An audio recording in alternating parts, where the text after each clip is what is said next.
Good afternoon, all of you. Any questions regarding last class? आप लोग question वगैरह solve कर रहे हैं? ओके, घर जाके एक बार रीड करते हैं जो हम पढ़ते हैं क्लास में. अच्छा, चलिए, जो हमने पढ़ा है लगभग हमारी 4 क्लासेस हो चुकी हैं, तो उनसे डिराइव्ड कुछ क्वेश्चंस जो पूछे गए हैं वहाँ से आज अपनी बात को शुरू करते हैं. ओके, पीवाईक्यू से. एक पीवाईक्यू आया था जिसकी लैंग्वेज कुछ इस तरीके की थी.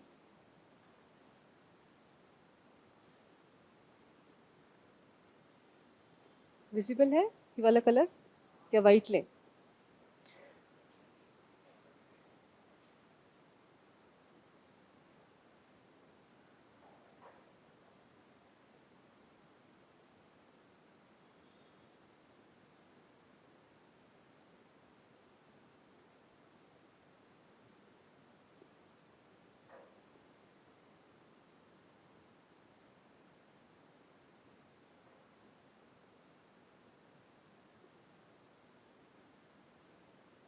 ये 3 वर्ड्स लिखे हुए हैं, क्या समझते हैं आप इनसे?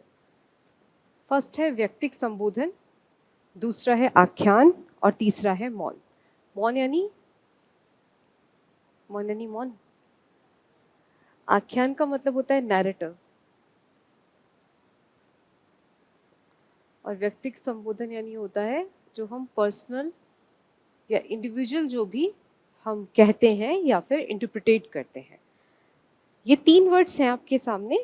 आप मुझे बताइए, कम्युनिकेशन की हमारी क्लासेस हो चुकी हैं, क्या समझेंगे?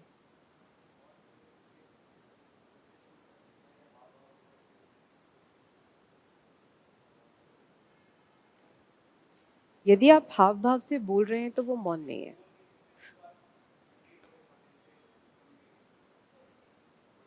बॉडी लैंग्वेज होगी यदि मौन होगा तो. ये कंपल्सरी सिचुएशन है नहीं. मौन कल हमने 3 एग्जाम्पल से मौन को समझा था. याद है वो 3 एग्जाम्पल्स? हाँ, बताइए. 3 एग्जाम्पल थे. एक में मैंने फियर बताया था, एक में मैंने विवशता बताई थी और एक में बताया था कि हमें आता नहीं है. एक क्लासरूम का एग्जाम्पल था, बच्चों से क्वेश्चन पूछा गया, नहीं बताया, हमने क्या इंटरप्रिटेट किया, शायद इसको नहीं आता आंसर. सेकंड सिचुएशन क्या थी? भीष्म पितामह की उनकी विवशता थी ड्यूरिंग दी द्यूत सभा, वो कुछ नहीं बोले. उनका कुछ ना बोलना स्वीकृति, या ऐसा नहीं था कि उनको बोलना नहीं आता है. प्रॉब्लम ये थी कि यदि वो बोलेंगे तो वो उस रूलिंग जो एक ऑरा है उसको क्या कर देंगे, डिसऑनर करेंगे, इसलिए वो नहीं बोल रहे हैं. और तीसरी सिचुएशन थी, पुलिस स्टेशन में एक बच्चा बैठा हुआ है, वो बहुत डरा है इसलिए वो नहीं बोल पा रहा है. तो ये जो मौन है ये क्या है? ये क्या ऐसा नहीं है कि जो मौन है वो संचार का एक एक प्रक्रिया है, लेकिन मौन जो है वो अभिव्यक्ति का एक तरीका है जो शाब्दिक गैर शाब्दिक नहीं है, लेकिन फिर भी वो कुछ कह रहा है. क्या हमें समझ सकते हैं? ओके. व्यक्तिक संबोधन. क्या व्यक्तिक संबोधन जब भी पर्सन करता है तो वो केवल एक व्यक्ति को संबोधित करता है, या वो खुद के बारे में कहता है, या वो दूसरे के बारे में भी कह सकता है?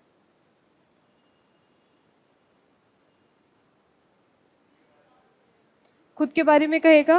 व्यक्तिगत संबोधन का यही मतलब निकालते हैं कि वो अपने बारे में कहेंगे हम. अच्छा, अब मैं आपसे कह रही हूं कि आपको पता है कि वो सो एंड सो पर्सन है, वो आपकी तुलना में ज्यादा आजकल पढ़ रहा है. क्या इसे व्यक्तिगत संबोधन के अंतर्गत रखेंगे या नहीं? आप में से कितने बच्चे हैं जिन्होंने गीता कभी पढ़ी है या उसके बारे में जानते हैं? भगवत गीता पढ़ी है आप में से किसी ने? नहीं. उसमें कुछ क्या क्या है इसका थोड़ा आइडिया है? गीता का अध्याय 11 है जिसमें श्री कृष्ण अपने विराट स्वरूप के बारे में बताते हैं. विराट स्वरूप क्या है? एक्चुअल में बहुत सारा उन्होंने कन्विंस किया अर्जुन को, बट अर्जुन अभी भी कन्विंस नहीं हो पा रहे हैं. अर्जुन बोल रहे हैं कि मैं तो युद्ध नहीं कर सकता. क्यों नहीं कर सकते? उसके पीछे रीजन है कि यदि युद्ध होगा तो सब कुछ खत्म हो जाएगा, और सब कुछ खत्म होगा तो इस सारा कुछ खत्म होने का जो दोष दिया जाएगा वो किसको दिया जाएगा? अर्जुन को दिया जाएगा. और कोई भी नहीं बचेगा जिन्होंने उनको पढ़ाया है, जो उनके सगे संबंधी हैं, जो उनके एल्डर्स हैं। इसलिए वो युद्ध नहीं करना चाहते। ऐसे में चैप्टर 11 आता है गीता का, जिसको हम अध्याय 11 कहते हैं, और उस अध्याय 11 में भगवान कृष्ण ने ये बताया है कि तुम कुछ खोने के डर से युद्ध नहीं करना चाहते, कि तुम कुछ लोगों को खो दोगे, लेकिन तुम ये जानते हो कि जिस शरीर से या जिन लोगों से तुम्हें मोह है, क्या वो संबंध हमेशा या हमेशा के लिए रहने वाला है? युगों युगांतर तक क्या वो संबंध रहेगा? नहीं, वो संबंध केवल इस जन्म तक का है। आज तुम उनके बेटे हो, क्या पता अगले जन्म में वो तुम्हारे बेटे बन जाए। तुम ये सोचते हो कि सब कुछ तुम कर रहे हो, लेकिन तुम कुछ कर ही नहीं रहे हो।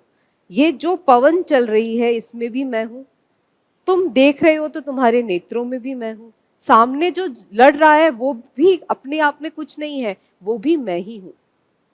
तो वो विराट स्वरूप में अर्जुन को ये कन्विंस कर पाते हैं कि ना तो तुम लड़ने वाले हो और ना ही तुम वो हो जिससे लड़ा जा रहा है।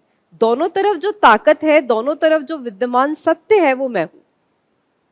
तो जिसको हम कहते हैं कि एक तरीके के जो हम गॉड को मानते हैं, या जो एक तरीके का एकाकार विश्व है, उसकी संकल्पना जो है वो कहां पर दी गई है? विराट स्वरूप में दी गई है।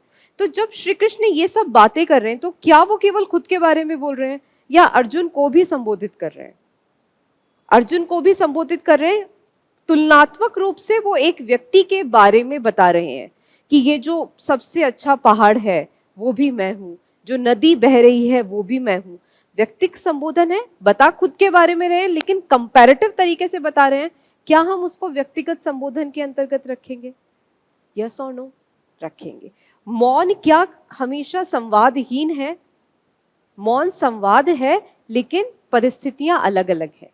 ओके, अब आते हैं आख्यान यानी नैरेटिव पर। आप लोगों ने ये वर्ड बहुत सुना होगा, आजकल की दुनिया में तो बहुत ही ज्यादा चल रहा है कि ये नैरेटिव सेट कर रहे हैं, ये इस तरीके से एक नैरेटिव सेट हो जाएगा। तो नैरेटिव का मतलब क्या होता है? आख्यान का मतलब क्या होता है?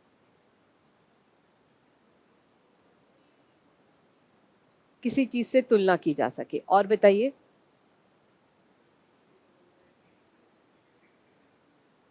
वो फिक्स कैसे होती है?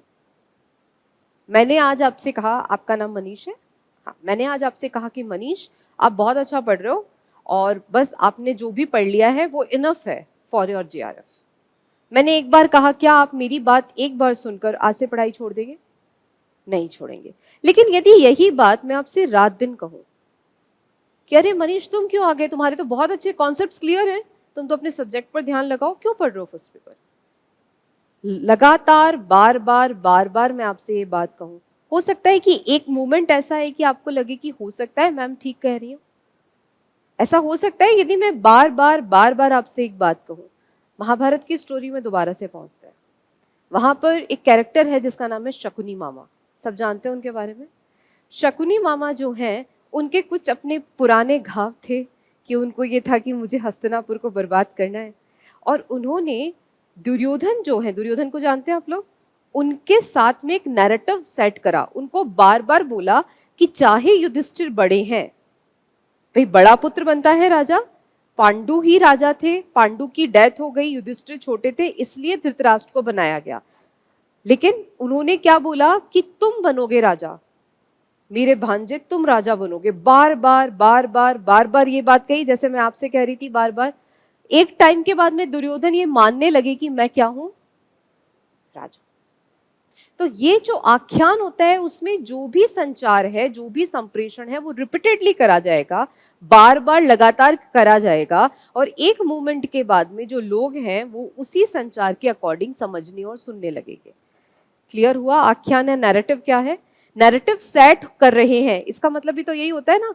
एक बात, आप न्यूज चैनल्स खोल रहे हो उसमें भी एक ही तरीके की न्यूज चल रही है, यूट्यूब खोल रहे हो उसमें भी एक ही तरीके की न्यूज चल रही है। थोड़े टाइम के बाद लोगों का नैरेटिव वैसा ही हो जाता है, वो उस चीज को वैसे ही देखने लग जाते हैं। क्लियर हुआ? एक और जो वर्ड पूछा गया था वो था सामाजिक नाटक।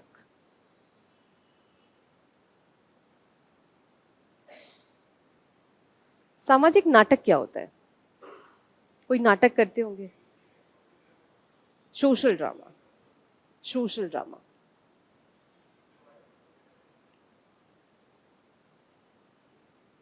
सोशल ड्रामा क्या है? देखो, स्वयंवर का नाम सुना है आप लोगों ने?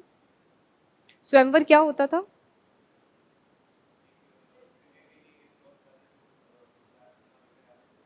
हम्म,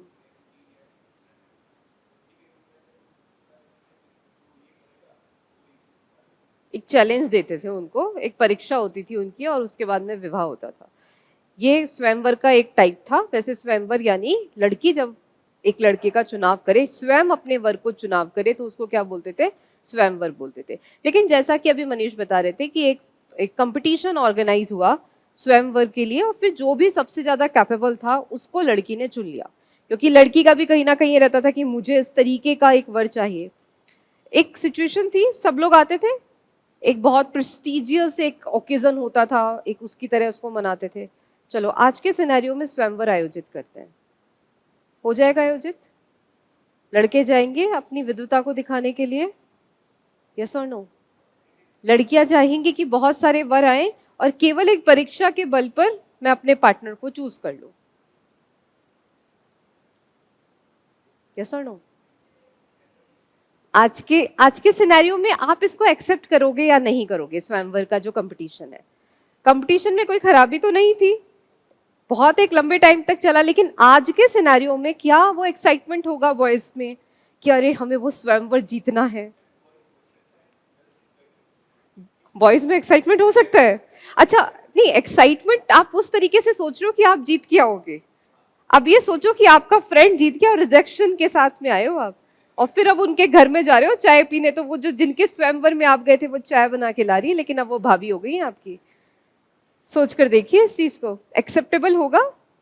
लेकिन एक टाइम पर हमने उस चीज को एक्सेप्ट किया था, बट आज नहीं किया। इसको क्या बोलते हैं? सामाजिक नाटक, सोशल ड्रामा।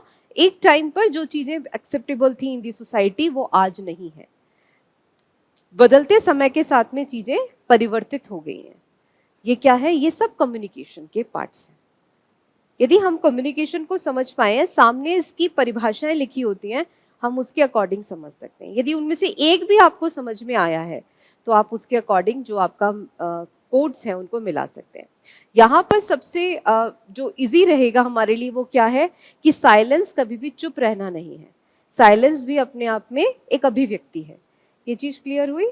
इस तरीके के क्वेश्चंस आपको मिलते हैं जो केवल ये नहीं परखते कि आपने क्या पढ़ा, कितना रटा, वो आपकी जो समझने की एक क्षमता है, जिसको हम बोलते हैं एनालिटिकल पावर, उसको टेस्ट करते हैं कि आप जो समझ रहे हैं क्या आप उस चीज को उतार भी पाए अपने जहन में या नहीं उतार पाए। क्लियर हुआ? ये चारों वर्ड समझ में आए? चलिए, लास्ट क्लास में हम डिस्कस कर रहे थे मॉडल्स, हमने डिस्कस किए थे, नेटवर्क डिस्कस किए थे। एक क्वेश्चन आया था ऑनलाइन हमारे पास में, वो ये था कि मॉडल्स जो हैं, सॉरी नेटवर्क्स जो हैं, वो 3 टाइप से नेटवर्क्स हो सकते हैं, तो उनके बीच में क्या क्या डिफरेंसेस हो सकते हैं। एक आपका मॉडल नेटवर्क था जो था गणितीय नेटवर्क,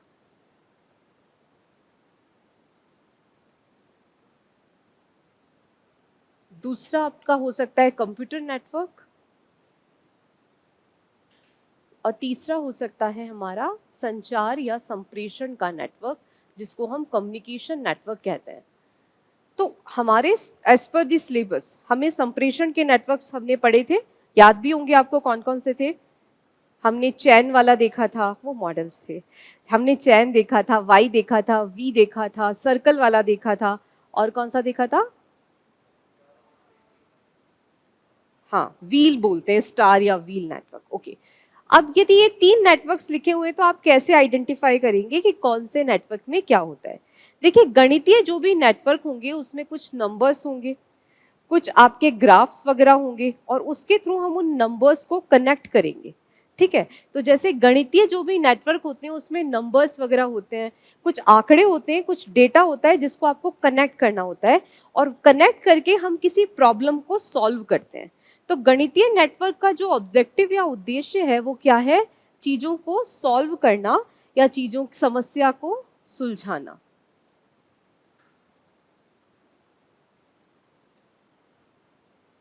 ओके, अच्छा, मुझे आप कंप्यूटर नेटवर्क का उद्देश्य बता सकते हैं? अभी आप सब मुझे बता पाएंगे, मैं 3 वर्ड्स बोलती हूँ। लैन, मैन, वैन, सुने हैं आप लोगों ने? LAN, MANWAN, ये नेटवर्क्स ही तो है कंप्यूटर के। इसमें क्या कंप्यूटर कुछ सॉल्व कर रहा होता है, या कंप्यूटर दो लोगों के बीच में कुछ बात करवा रहा होता है, या फिर कंप्यूटर आपस में कनेक्ट होते हैं? कंप्यूटर कनेक्ट होते हैं। तो जो कंप्यूटर का नेटवर्क है वो क्या करता है, एक कंप्यूटर को दूसरे कंप्यूटर से जोड़ने का काम करता है। और इसमें आप उसका जो रूप है उसको किस तरीके से दे सकते हैं, LAN, लोकल एरिया नेटवर्क। ऐसे ही एक क्या है हमारे पास, मैन, और फिर क्या है, वैन। ओके, आईसीटी में इसको डिटेल से हम पढ़ेंगे जब आईसीटी वाला टॉपिक हम पढ़ेंगे। संप्रेषण के नेटवर्क कौन कौन से होते हैं? संप्रेषण के नेटवर्क हम ऑलरेडी पढ़ चुके हैं। वो सारे नेटवर्क संप्रेषण के थे। इसमें क्या हो रहा था, एक पर्सन दूसरे पर्सन से कनेक्ट हो रहा था, ठीक है, वो किसी भी फॉर्म में हो सकता है। तो संप्रेषण के जो नेटवर्क होंगे वो किसके बीच में संबंध स्थापित करेंगे, मानव के बीच में संबंध स्थापित करेंगे।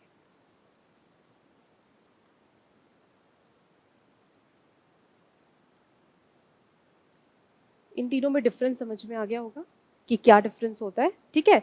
जो गणितीय मॉडल होते हैं वो किसी समस्या को सुलझाने के लिए बनाए जाते हैं। कंप्यूटर के जो नेटवर्क होते हैं वो कंप्यूटर्स को जोड़ने के लिए बनाए जाते हैं। और जो संप्रेषण के नेटवर्क हैं वो मानव के संबंधों को देखने के लिए हम उनको बना सकते हैं। चलिए, तो आज के हम टॉपिक की तरफ आते हैं। आज का हमारा टॉपिक क्या है, आज हम पढ़ेंगे संप्रेषण की बाधाओं के बारे में। अभी तक हमने संप्रेषण क्या है ये समझ लिया, संप्रेषण के प्रकारों को समझ लिया। उसके बाद हम संप्रेषण के मॉडल्स की बात कर रहे थे, संप्रेषण के नेटवर्क्स की बात कर रहे थे। इसके बाद में हम किसकी बात करेंगे, संप्रेषण में बाधाएं कौन कौन सी आती हैं।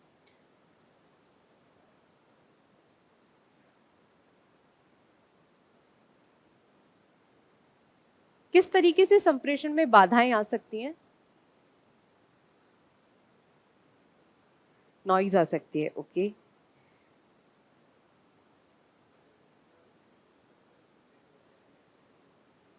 वेरी गुड, ठीक है। आप किसी टीचर को सुनने आए हैं बट उसकी और आपकी लैंग्वेज बहुत अलग है, क्या संप्रेषण स्थापित होगा? नहीं होगा, एक बाधा आ सकती है। और बताइए।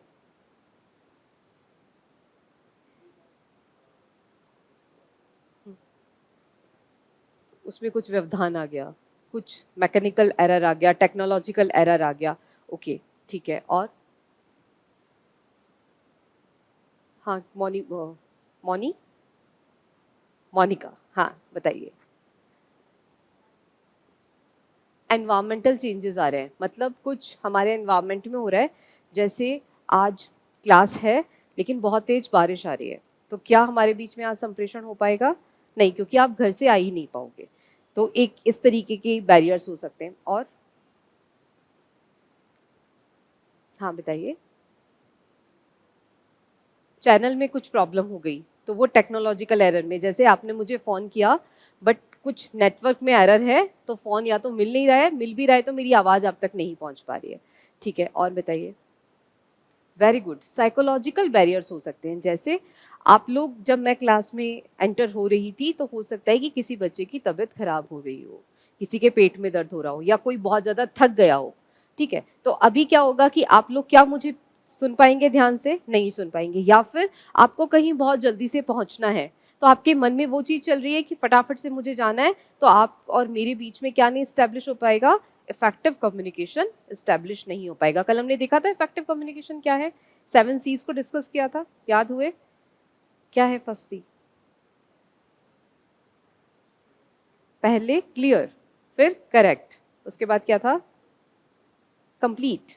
एक निमोनिक से याद करवाया था, भूल गए निमोनिक आप लोग। चलिए, तो हम संप्रेषण की बाधाओं की बात करेंगे।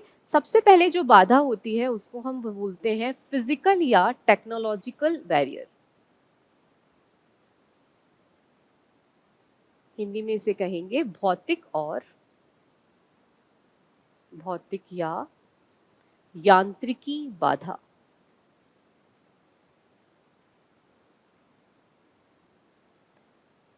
सबसे पहले बात करते हैं इसको दिया किसने।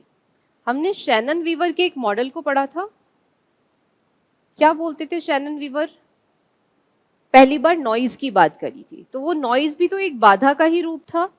तो शैनन और वीवर पहली बार बोलते हैं कि जो भी संप्रेषण हो रहा है उसमें कोई भौतिक बाधा हो सकती है, कोई यांत्रिकी बाधा हो सकती है।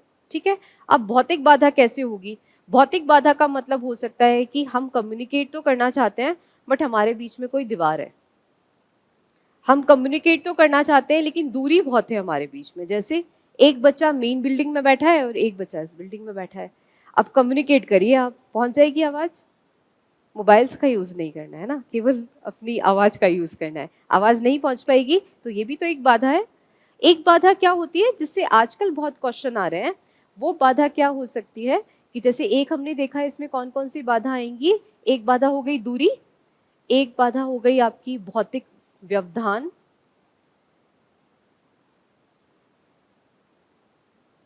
एक बाधा होती है टाइम जोन।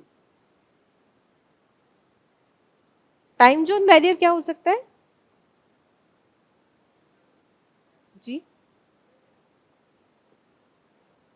बिल्कुल, वेरी गुड। हमें किसी और कंट्री के साथ में कनेक्ट करना है। लेट्स सपोज अमेरिका और इंडिया, टाइमिंग में डिफरेंस है। यूके एंड इंडिया, टाइमिंग में डिफरेंस है। अब ये डिफरेंस जो है वो एक बाधा का काम करेगा या नहीं करेगा? जैसे मल्टीनेशनल कंपनीज में काम करने वाले जो लोग होते हैं, आपके फैमिली में या आपके फ्रेंड सर्कल में कोई ऐसा पर्सन है जो मल्टीनेशनल कंपनी में काम करता है? या आप किस, तो क्या होता है उनकी जो मीटिंग्स होती हैं वो बड़े गलत टाइम पर लाइंड अप होती हैं कि वहां पर सुबह के 10 बज रहे हैं लेकिन यहाँ पता पड़ा रात के 3 बज रहे हैं या 2 बज रहे हैं। तो हमें बहुत अलर्ट होकर, क्योंकि मीटिंग में हम ऐसे सो तो सकते नहीं है कि हमारे देश में तो रात हो रही हम तो सोएंगे, ऐसा तो बोल नहीं सकते हैं। तो आपको बहुत अलर्ट होकर बैठना होगा। अब यदि हमारा जो एक स्लीपिंग साइकिल है इंडियंस का, वो क्या है कि हम रात को सोते हैं, हमारी जो रात होती है, यदि आप रात को नहीं सोओगे, दिन में भी आपके पास हो सकता है काम है, आपको 6 आवर्स 8 आवर्स की नींद नहीं मिलेगी लगातार। यदि आपका जो बॉडी है वो इस तरीके से काम करेगा तो फिर क्या होंगे, हम धीरे धीरे बीमार होने लगेंगे, बहुत सारा मानसिक तनाव होने लगेगा। तो ये चीजें भी एक बैरियर का काम करती हैं। हम उतने अच्छा से परफॉर्म नहीं कर पाते हैं कई बार क्योंकि हम उतने अलर्ट नहीं होते हैं। तो ये जो टाइम जोन है ये भी एक बैरियर का काम कर सकता है। अभी तो बहुत सारे फीचर्स हैं। पहले एक टाइम था जब साइबर कैफेज में जाकर लोग बैठा करते थे कि अब हमें इंटरनेट का यूज करना है, घर में तो अवेलेबल नहीं था तो साइबर कैफेज तो खुलते ही नहीं थे। अब वो तो उनका तो एक टाइम है कि वो तो रात को इतने बजे बंद हो जाएंगे। अब आपकी मीटिंग है या आपका कोई यूनिवर्सिटी है तो आपको क्लास लेनी है तो कैसे लोगे? तब ये बाधाएं बहुत ज्यादा हमारे सामने दिखाई देती थी।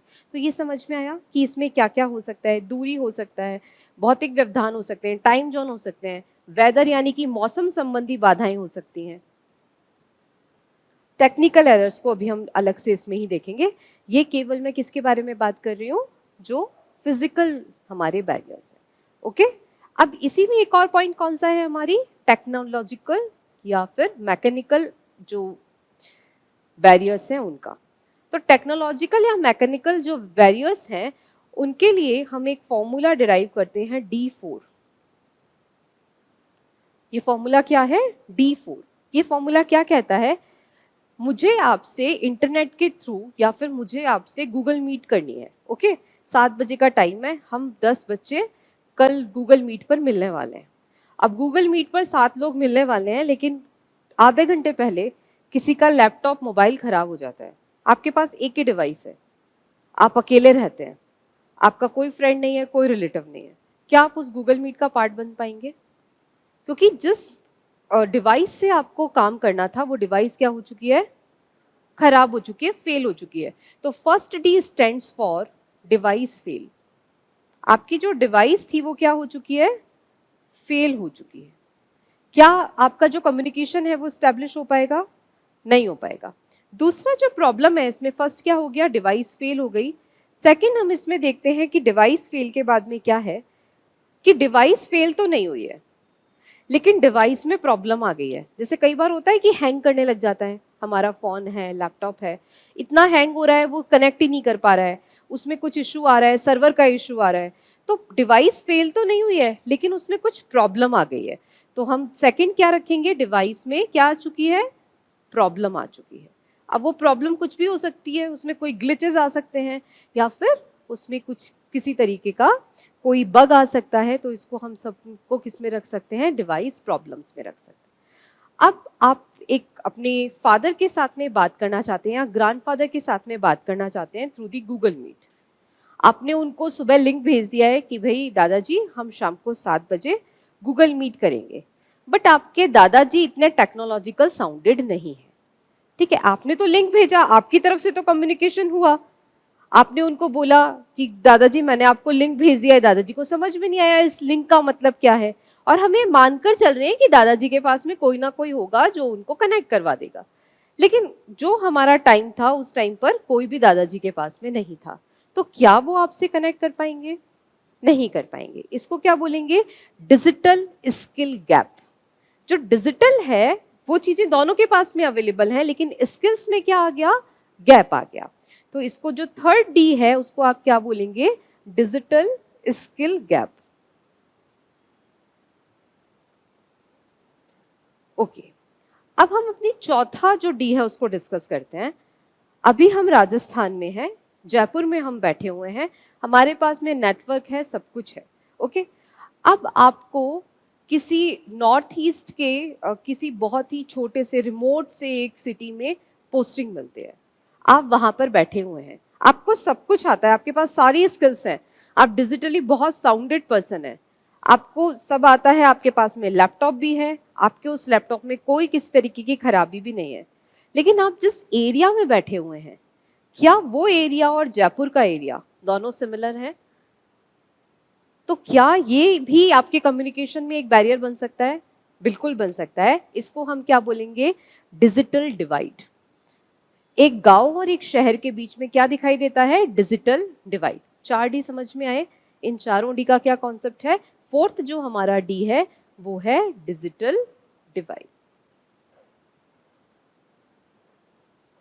क्लियर हुआ? हम अपनी फर्स्ट बैरियर की बात कर रहे थे, फिजिकल या फिर भौतिक या यांत्रिक बाधा। देने वाले पर्सन कौन है? Shannon and Weaver.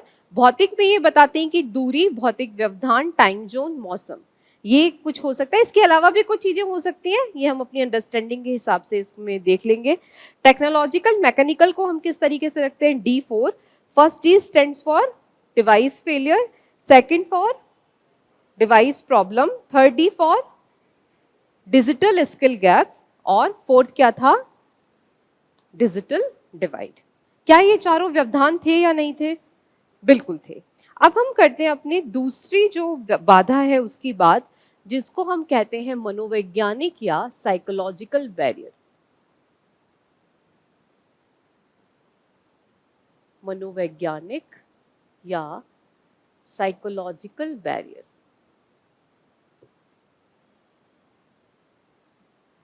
अब ये क्या हो सकता है? कोई पर्सन है, जब वो बैठता है किसी के भी पास में, तो आप चाहे उससे कुछ भी बोलें, कुछ भी समझें। जैसे कई लोग ऐसे आप लोगों ने भी देखे होंगे कि आप किसी थर्ड पर्सन को डांट रहे हो और वो अपने ऊपर ले लेते हैं बात कि भाई मैंने कुछ नहीं करा। ऐसे पर्सन देखे?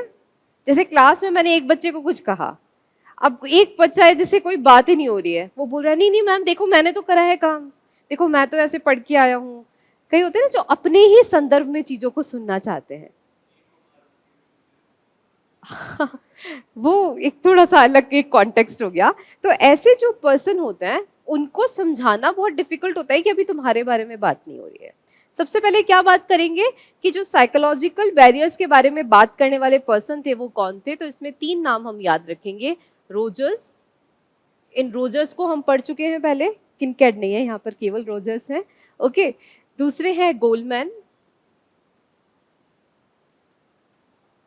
और तीसरे हैं कार्ल जंग। पूछ सकते हैं, ठीक है, जो भी इंपॉर्टेंट नेम्स हैं वही मैंने दिए हैं। कौन कौन है? एक तो रोजर्स है, ROGERS, फिर है गोलमैन, GOLMEN, और फिर है कार्ल जंग, CARLJUNG। तो ये जो 3 पर्सन है इन्होंने बताया कि बहुत सारे बैरियर्स होते हैं जिसको हम किस में रख सकते हैं?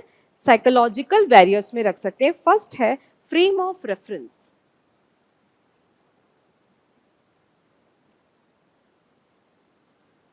फ्रेम ऑफ रेफरेंस इसका मतलब क्या होगा कि एक जो पर्सन है, किसी एक व्यक्ति के विशेष संदर्भ में हम बात कर रहे हैं।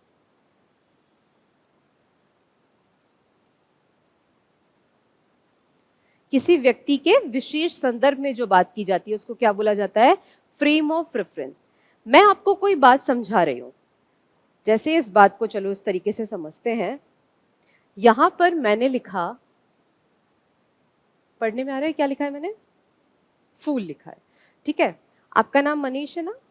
हाँ मनीष, आपके मन में पहला क्या विचार आया ये फूल देख? फूल की फोटो आया, ओके। कौन सा फूल था? कोई सा भी, चलिए। तो मनीष के मन में आया फूल की फोटो, ओके। आपका नाम दिनेश है? दिनेश, बताइए आपके मन में पहला क्या विचार आया जब मैंने फूल लिखा? पहला विचार होना चाहिए ना, क्या आया? अच्छा, जब भी कोई फूल बोलता है तो आपको फूल में क्या दिखाई देता है? ओके, अभी कोई फूल आपके ध्यान में आ रहा है? कौन सा? गुलाब का फूल, ओके। आप बताइए आपका नाम क्या था? आर्यन। आर्यन, बताइए फूल देखकर आपके मन में क्या विचार आया? एक फूल आया, कौन, कोई ऐसा स्पेसिफिक फूल नहीं था, ओके। मोनिका? गुलाब का फूल आया, आप? गुलाब का फूल आया, ठीक है। आपको फूल लिखा हुआ ऐसे दिखाई दिया, ओके। आराधना? फ्लावर्स बहुत सारे, सेवरल टाइम्स। लिली वाला, ओके। आपका आपका नाम क्या था? टेशु, हाँ। रेशु, सॉरी, हाँ रेशु, हाँ बताइए। फूल आया। तो देखिए हमने क्या देखा, अभी हम कितने लोग बैठे हुए हैं इस क्लास में? लगभग 7 लोग, 8 लोग। तो जितने भी लोग हम बैठे हुए हैं, आपने देखा कि सबके मन में एक ही जैसा विचार नहीं आ रहा है। वर्ड एक ही लिखा हुआ है, लेकिन उसको आप लोगों ने कितने अलग अलग तरीके से इंटरप्रिटेट किया। हो सकता है कि किसी के मन में ये भी आए कि एक फूल है जिसका हार बना हुआ है, फूल की माला बनी हुई है, और वो माला में कोई दूल्हा दुल्हन दिख रहे हैं, किसी को मंदिर के भगवान दिख सकते हैं, है ना? और किसी को कोई शव यात्रा दिख सकती है, उसमें भी तो फूल का यूज करते हैं, है ना? किसी को कोई प्रेमी और प्रेमिका दिख सकते हैं विद दी रेड रोजेस, है ना? अलग अलग लोग अलग अलग तरीके से इसको इंटरप्रिटेट कर सकते हैं, लेकिन वर्ड क्या है?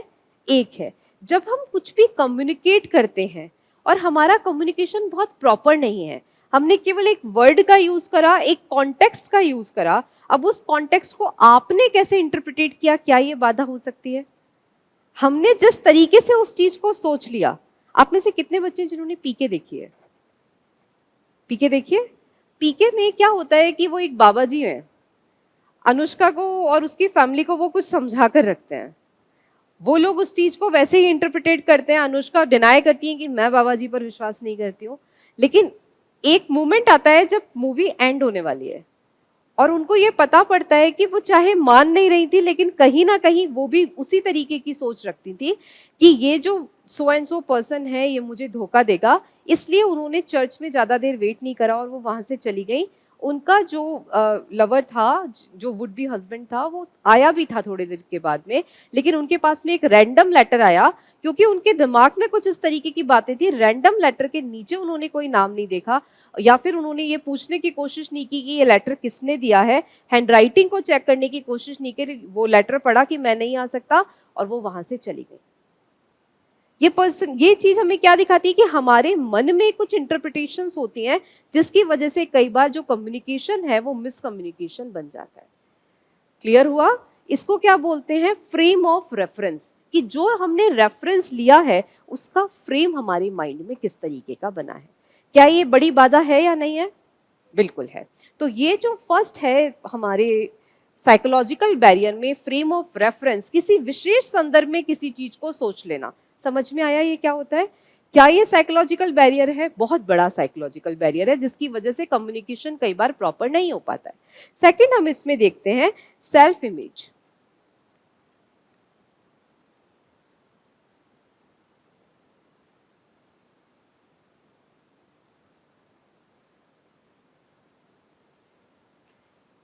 सेल्फ इमेज, आत्म छवि।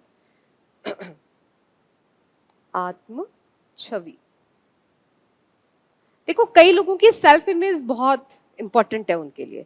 जैसे आप में से कितने बच्चे हैं जिनके कभी ना कभी बहुत कम नंबर आए हैं क्लास में?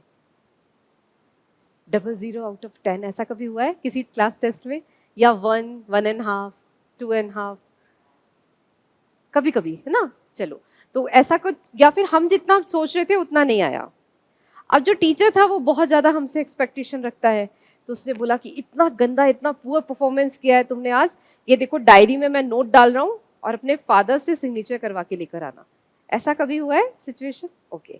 अब हम कितने अच्छे एक्टर हैं ये साबित करना है हमें अपने फादर के सामने। एक्टर में क्यों कह रही हूँ? क्योंकि अब हम इस पूरी कहानी को अलग तरीके से सुनाने वाले हैं। हम क्या बोलेंगे कि क्योंकि सिग्नेचर तो करवाने हैं फादर से, भाई ऐसे भी कई महानुभाव होंगे जिन्होंने खुद ही कर लिए होंगे, है ना? लेकिन हम इस सिचुएशन को ऐसे लेकर चल रहे हैं कि हमने करवाए पापा के पास जाकर। अब जब हम पापा के पास डायरी को लेकर गए, है ना, हमारे पापा बड़े स्ट्रिक्ट थे, वो समझ जाते थे, बीच बीच में डायरीज खोल लेते थे, जो भी था। तो हम लेकर गए तो हमने अपनी सेल्फ इमेज को बनाना शुरू किया कि पापा वो पता है एक हमारे स्कूल में वो टीचर थे ना, मैंने आपको बताया था। तो पापा ने बोला कौन से वाले, क्योंकि हम पहली बार बता रहे हैं। लेकिन हमने ऐसे बताया कि वो वाले टीचर थे, तो वो जो मुझे बहुत ज्यादा डांटते हैं पापा। बोले हाँ हाँ बोलो फिर क्या हुआ? आज उन्होंने टेस्ट लिया, कल तो दूसरा टॉपिक बताया था मुझे और आज दूसरे टॉपिक का टेस्ट ले लिया। तो पापा बोलेंगे अच्छा फिर क्या हुआ? फिर कुछ नहीं हुआ पापा, फिर मेरा तो वो वाला टॉपिक पढ़ा नहीं था, मैं तो दूसरा वाला पूरा पढ़कर गई थी ना, तो नंबर कम आए। या फिर पूरी क्लास को, तो वो पूरी क्लास तो चीटिंग करवाई उन्होंने, लेकिन मुझे बिल्कुल अलग बाहर निकाल दिया। या फिर उस टाइम मेरे सडनली पेट में दर्द शुरू हो गया तो कंसंट्रेशन नहीं बन पाया, या काम करने से पहले ही मेरी नोटबुक छीन ली। टीचर दोषी? आप बिल्कुल सही, सेल्फ इमेज बिल्ड हुई, कन्वर्सेशन हुआ। समझ में आया? तो ये कन्वर्सेशन क्या है? एक साइकोलॉजिकल बैरियर है कि हम सही को एक्सेप्ट नहीं करना चाहते। हमने सही चीज नहीं बताई, हमने एक और उसके अंदर एक इंटरप्रिटेशन को बनाया, एक अपनी आत्म छवि सेल्फ इमेज को बनाया और फिर अपने आप को किसके सामने प्रेजेंट किया? अपने फादर के सामने। ये चीज समझ में आई? ये भी किस में हम रखते हैं? साइकोलॉजिकल बैरियर में रखते हैं। क्लियर हुआ? चलिए थर्ड की तरफ चलते हैं, कॉग्निटिव डिफरेंस, संज्ञानात्मक अंतर या विभिन्नता।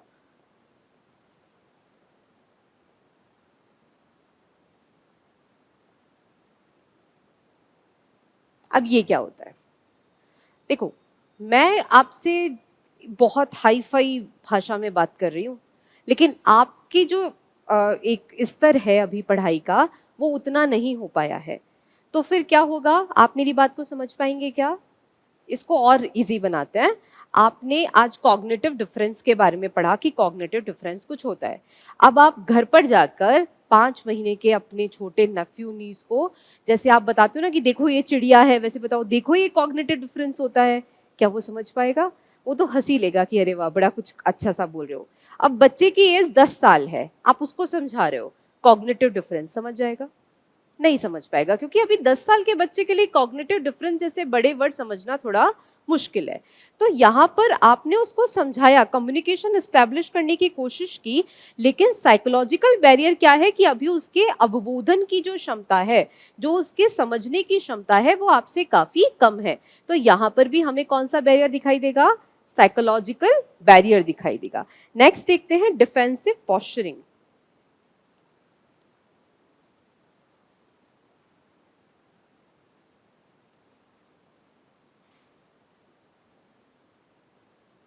डिफेंसिव पॉस्चरिंग यानी कि अपने आप को बचाना, आत्म बचाव या बचाव की मुद्रा, ये सही वर्ड होगा इसके लिए, बचाव की मुद्रा।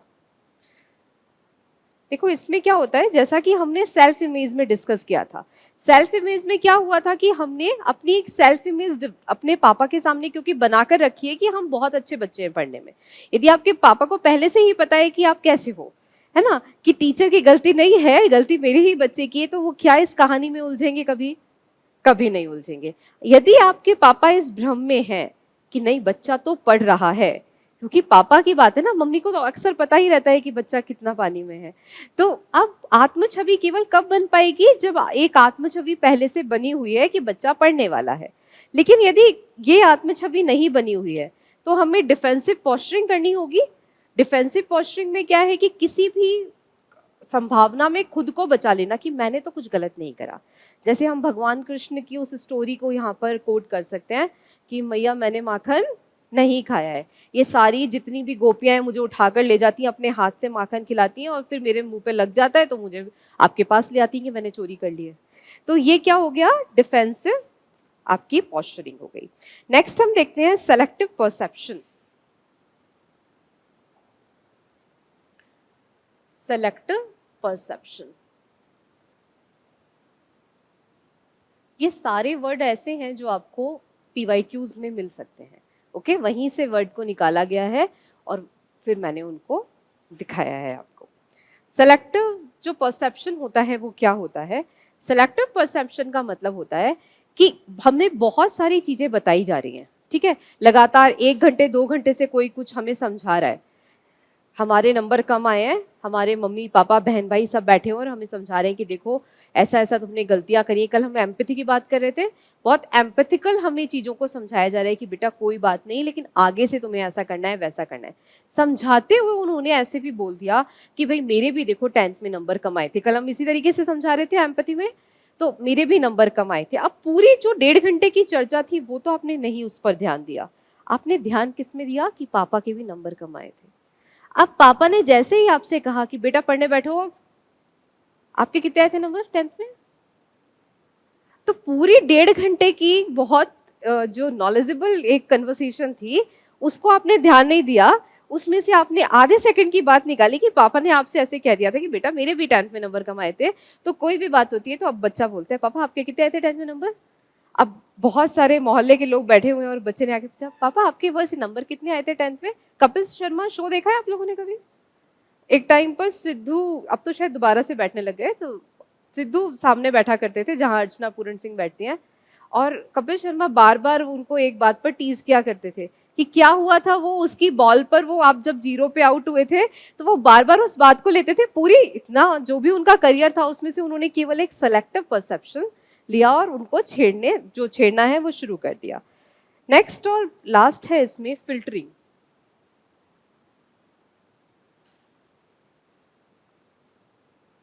फिल्टरिंग क्या होती है? फिल्टरिंग यानी फिल्टर करके बोलना। हमें कुछ बोलना है किसी को, लेकिन हम कैसे बोलेंगे? बहुत संभाल संभाल कर। जैसे आजकल फिल्टर्स हम अप्लाई करते हैं अपनी फोटोज पर करते हैं कि अरे ये यहाँ पर ये एक्ने रह गया है, फिल्टर कर लो इसको, है ना? हाँ बिल्कुल। तो अब हम जब भी किसी से कोई बात कहें तो उसको बहुत फिल्टर करके कहें। तो ये मोस्ट ऑफ ये जो फिल्टरिंग होती है ये कहाँ होगी कम्युनिकेशन में? सेंडर के पास में होगी या रिसीवर के पास में होगी? सेंडर के। 90% फिल्टरिंग किसके पास में होती है? सेंडर के पास में होती है, क्योंकि ये कोई एक सीधा फॉर्मूला तो है नहीं। तो आपको कभी 1-2%, 5% दिख सकती है कि रिसीवर के स्तर पर भी फिल्टरिंग हुई है, लेकिन मोस्ट ऑफ जो हमारा फॉर्मूला है उसमें फिल्टरिंग हमेशा कहाँ होगी? सेंडर के लेवल पर होगी, क्योंकि मैसेज तो वहीं से एनकोड हो रहा है ना, रिसीवर तो उसको डिकोड करेगा, तो फिल्टरिंग होती है। लेकिन कभी कभी 1-2% कहाँ पर भी हो सकती है। कैसे होगी? कि आपसे तो कुछ कहा लेकिन आप डिकोड करते हुए कि नहीं ये पर्सन तो ऐसा कह ही नहीं सकता। जैसे कई बार हम बॉलीवुड की मूवीज देखते हैं, कोई एक अच्छा हीरो है जो कभी विलन का जिसने काम नहीं करा, तो हमें लगेगा लास्ट तक नहीं नहीं ये तो नहीं हो सकता, किसी दूसरे ने ही करा होगा ये काम। तो ये होती है फिल्टरिंग। समझ में आए? इनको क्या बोलते हैं हम? Psychological barriers. साइकोलॉजिकल बैरियर्स पे हमने सबसे पहले फ्रेम ऑफ रेफरेंसेस की बात की थी, फिर उसके बाद में आत्मछवि यानी कि सेल्फ इमेज, उसके बाद कॉग्निटिव डिफरेंस, उसके बाद सेल्फ पोस्चरिंग यानी कि या फिर हमने डिफेंसिव पोस्चरिंग करी थी, और उसके बाद में ठीक है सेलेक्टिव परसेप्शन एंड फिल्टरिंग। हाँ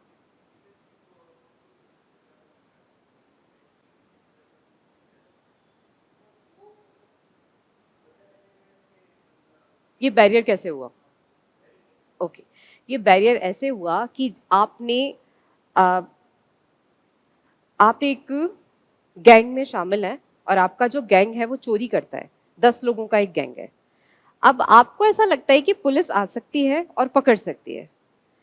आपका जो कम्युनिकेशन है वो गैंग के साथ में हुआ है, लेकिन आप बचाव की मुद्रा में आ गए और आपने पुलिस वालों के सामने जाकर उनकी बात को कह दिया यदि आपने ये सब कहा तो आपका जो कम्युनिकेशन था अपने जो पूरे गैंग के साथ में था कि हमें ये सब करना है और फिर हमें डेस्टिनेशन क्या मिलेगा कि हमें इतना सारा पैसा मिलेगा और हम उसको लेकर भाग जाएंगे, लेकिन आपने बीच में क्या किया, आपने जो कम्युनिकेशन था उसको तोड़ दिया, क्योंकि कम्युनिकेशन कब अपने डेस्टिनेशन तक पहुंचता, जब वो रॉबरी फुलफिल होती, कंप्लीट होती, लेकिन आपने बीच में अपने बचाव की मुद्रा को ढूंढ लिया, इसलिए आपका जो कम्युनिकेशन है वो प्रॉपर नहीं हो पाएगा।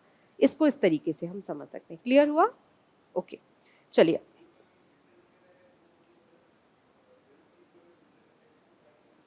देखो कई बार क्या होता है, जैसे बड़े बड़े लोग हैं वो गलत भी हैं। जैसे मैं आपको एक उदाहरण देती हूँ, इसमें एक राजा थे जिनकी एक आंख नहीं थी, लेकिन उनको अपने चित्र बनवाने का बड़ा शौक था। अब उनकी एक आंख नहीं थी तो उनका जो पोस्चर था वो बहुत सुंदर नहीं लगता था देखने में। अब जो चित्रकार हैं वो उनका रियल फेस बनाते थे, तो वो चित्रकारों को बोलते थे कि इनको मृत्यु दंड दे दिया जाए क्योंकि इन्होंने मेरा इतना कुरूप चित्र बनाया है। अब यदि उनकी आंख को दिखा दो कि खोला हुआ कि भाई आंख है, तो भी वो बोलते थे कि ये मेरा मजाक उड़ा रहा है, इसको भी मृत्यु दंड दे दो। अब जो चित्रकार थे वो डरने लगे उस शहर में आने से, उस राज्य में आने से, क्योंकि यदि सही चित्र बनाएंगे तो भी राजा मार देगा और यदि गलत चित्र बनाएंगे तो भी मार देगा। अब एक चित्रकार आया वहां पर, उसको पैसों की जरूरत थी और राजा ने ये घोषणा की थी कि जिसने भी मेरा सही और अच्छा चित्र बनाया उसको मैं सोने का महल बनवा कर दूंगा। तो उसको लगा कि चलो एक ट्राई करते हैं, जरूरत थी पैसे की, बोले ठीक है, उसका कोई था भी नहीं, बोले ठीक है मर भी जाएंगे तो क्या ही है, कोई बात नहीं। तो वो आता है। अब वो बहुत दिमाग वाला पर्सन था, तो उसने क्या करा, फिल्टर करा राजा के कन्वर्सेशन को। फिल्टर करते हुए उसने राजा की एक इमेज बनाई, लेकिन राजा को धनुष के साथ में दिखा दिया। अब जब आप धनुष पर तीर को साधते हैं तो आप एक आंख को क्या करते हैं, बंद करते हैं। अब वो पोस्चर भी बन गया, राजा को आपने दोनों आंखों के साथ में भी नहीं दिखाया और राजा भी खुश, आप भी खुश, सोने का महल मिल गया उनको। अब यदि हम बोलें कि क्या ये सही था या नहीं था, ये जो कन्वर्सेशन है ये पूरी हुई या नहीं हुई, तो प्रॉब्लम तो ये थी कि आपने उस चीज को समझा कैसे है। उसने अपना जो बैरियर था उसको ही अपने लिए क्या बना लिया, एक एडवांसमेंट बना लिया। ठीक है, तो ये चीज हम इस तरीके से समझ सकते हैं।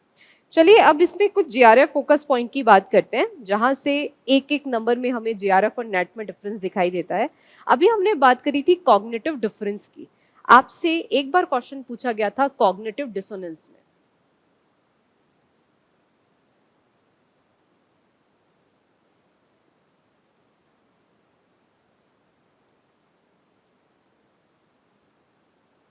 अब मुझे इन दोनों में डिफरेंस बताइए। कॉग्निटिव डिफरेंस समझ में आया क्या है?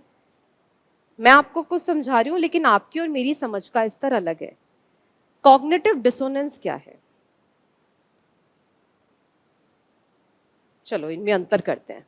एक तरफ हम लिखते हैं कॉग्निटिव डिफरेंस और एक तरफ क्या लिखा हुआ है, कॉग्निटिव डिसोनेंस।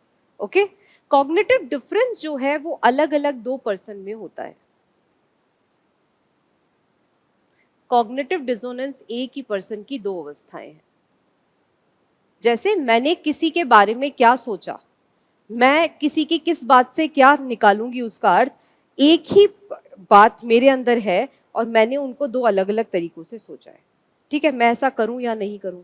एग्जाम्स में कई बार ऐसा होता है ना, जब हम एग्जाम्स में एग्जामिनेशन हॉल में जाते हैं, हमें क्वेश्चन देख के लगता है अरे ये टॉपिक तो मैं पढ़कर आई थी या पढ़कर आया था, लेकिन जब उसको सॉल्व करने जाते हैं तो करूं या नहीं करूं, यदि नेगेटिव मार्किंग है तो यस और नो में हम बहुत टाइम तक स्ट्रगल करते हैं, फिर हम एक लास्ट डिसीजन लेते हैं कि नहीं करते हैं। बाहर आके सबसे पहले हम उस क्वेश्चन को चेक करते हैं, हम जो सोच रहे थे वो सही था। हमारी जो स्ट्रगल थी उसको हम किसके अंतर्गत रखेंगे, कॉग्निटिव डिसोनेंस। हमें बहुत सारी बातें बताई गई लेकिन हमने उनमें से कुछ ही बातें चूज कर ली, कॉग्निटिव डिसोनेंस। कॉग्निटिव डिफरेंस क्या है, दो अलग अलग व्यक्तियों के बीच में, जबकि कॉग्निटिव डिसोनेंस क्या है, एक ही व्यक्ति के बीच में होने वाला संवाद जो हम खुद से करते हैं। ओके, तो ये यदि हम बोलें तो मेंटल कॉन्फ्लिक्ट में आप किसको रखेंगे, पहले वाले को या दूसरे वाले को? शारीरिक बाधा या शारीरिक उलझन आपको, सॉरी मानसिक उलझन आपको किस में दिखेगी, सेकंड वाले में मिलेगी या इसमें मिलेगी? मानसिक उलझन, इंसान मानसिक उलझन में कब होता है, जब दूसरे की बात होती है या खुद की होती है? खुद की होती है। तो आपको कहाँ मिलेगा, यही क्वेश्चन था यूजीसी नेट में कि जो आपको मेंटल एक डिलेमा है या डिलेमा की जो सिचुएशन है, वो दुविधा की जो सिचुएशन है वो किस में दिखाई देती है, कॉग्निटिव डिसोनेंस में दिखाई देती है। और यही वर्ड है इसके लिए हिंदी वर्ड होता है संज्ञानात्मक असंगति। ठीक है, संज्ञानात्मक हो गया कॉग्निटिव, असंगति का मतलब हो गया डिसोनेंस। चलिए, तो हमारी कितनी बाधाएं हो चुकी हैं अभी तक? पहली बाधा हमने साइकोलॉजिकल बाधा करा था, दूसरी बाधा हमने मनोवैज्ञानिक बाधा करा था। 2 बाधाएं हो चुकी हैं, है ना। चलिए, अब तीसरी बाधा की तरफ चलते हैं, सीमेंटिक या अर्थगत। अर्थगत या भाषागत। साइकोलॉजिकल जो बैरियर्स हैं वो देने वाले विद्वान कौन हैं? रोजर्स, गोलमैन और कार्ल जंग। देखो, इसको कैसे याद करोगे? जो रोज है, ठीक है, अब आप रोज को गोल गोल गोल गोल ऐसे ऐसे दिखा रहे हो, हिला रहे हो, ठीक है। अब आपके मम्मी या पापा निकलते हैं पीछे से, वो बोलते हैं पढ़ ले नहीं तो जंग लग जाएगी दिमाग में, ठीक है। तो आप रोज को क्या कर रहे हो? गोल गोल गोल गोल ऐसे घुमा रहे हो, और पीछे से मम्मी या पापा क्या बोल कर गए हैं कि पढ़ लो नहीं तो क्या लग जाएगी दिमाग में? जंग लग जाएगी। रोज से रोजस, गोलमैन गोल गोल, और जंग काल जंग से जंग। अब आप जब ऐसे से रोज को हिला रहे हो तो मन में तो कुछ चल ही रहा होगा ना। इसका मतलब ये कौन सी बाधा है? मनोवैज्ञानिक बाधा। पहले वाली बाधा कौन सी थी? शारीरिक बाधा या यांत्रिक बाधा। किसने दी थी ये? शैनन एंड वीवर ने दी थी। अब तीसरी बाधा की बात करते हैं, जो कौन सी है? अर्थगत या सीमेंटिक। जो आपका एक डिफरेंस है वो हमें किसने दिया है? तो इनका नाम है रोदिसबर्गर।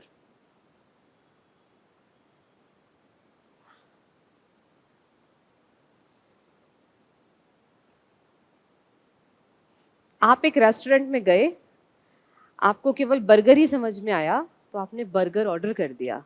अब वो बर्गर जिस फॉर्म में और जिस टेस्ट में आया है ना, तो आपका रोना ही निकल गया उसको देख के। तो इससे, क्योंकि आप उस भाषा को समझ नहीं पाए थे, तो इस तरीके से आप याद कर सकते हैं कि वो जो भाषा संबंधी बैरियर है वो देने वाले पर्सन कौन थे? रोदिसबर्गर।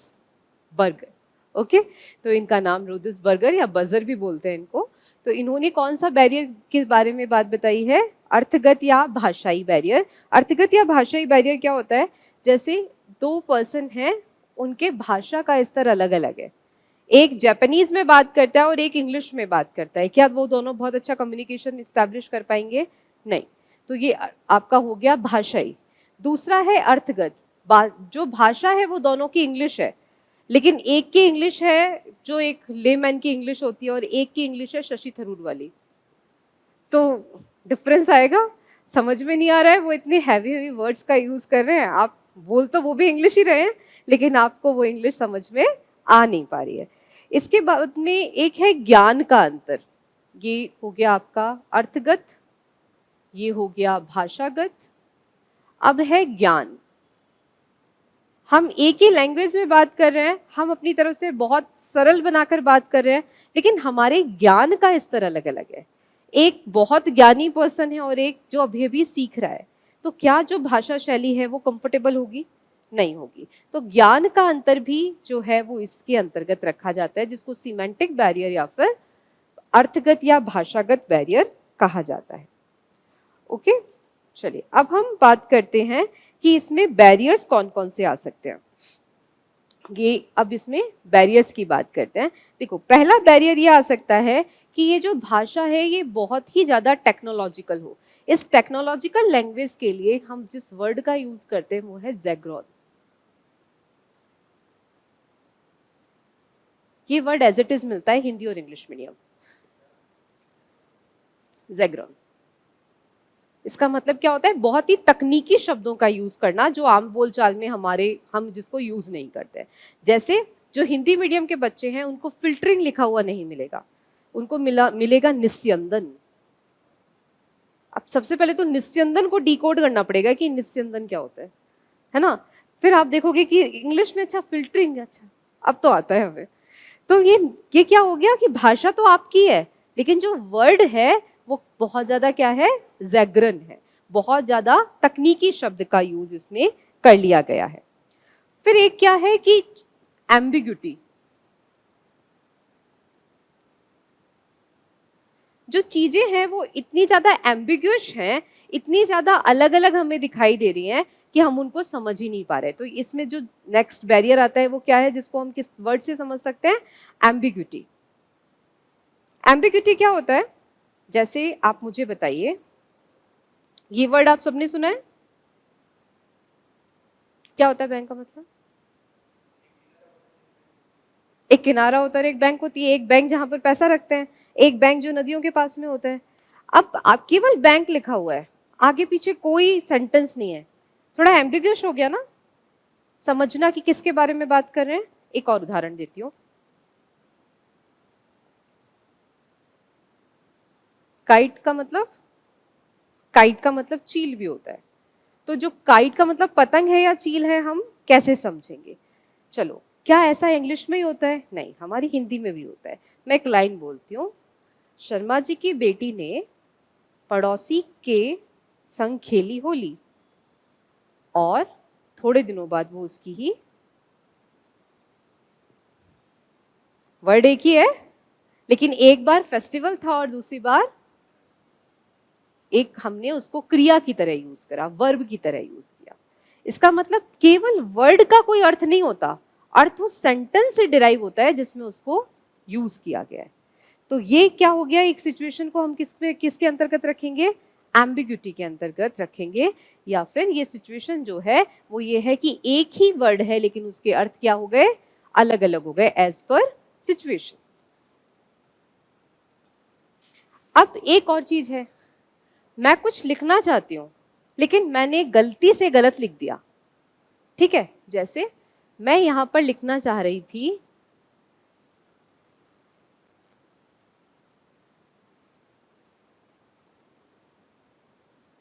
क्या लिखा मैंने?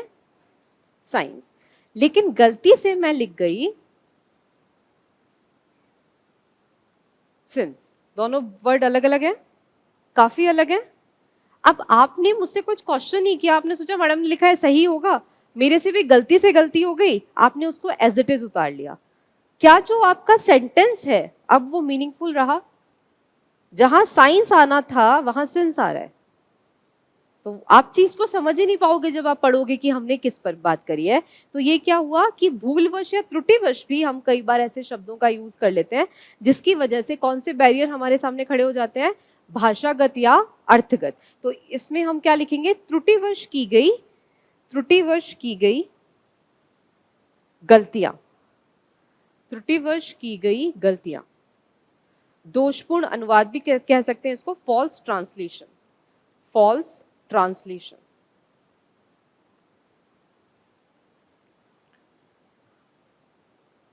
अब दोबारा से एक उदाहरण जो हमने कल भी डिस्कस किया था।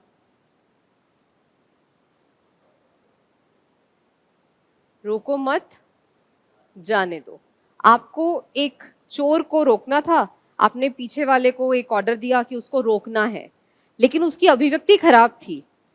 वो रोको मत जाने दो को समझ नहीं पाया, अभिव्यक्ति खराब थी, तो वो रोको के बाद तो रुका नहीं, रोको मत के बाद रुक गया और उसने बोला रोको मत जाने दो। अर्थ का क्या हो गया? अनर्थ हो गया। इसको लिखेंगे फॉल्स प्रेजेंटेशन, खराब अभिव्यक्ति, या बैड प्रेजेंटेशन भी लिख सकते हैं।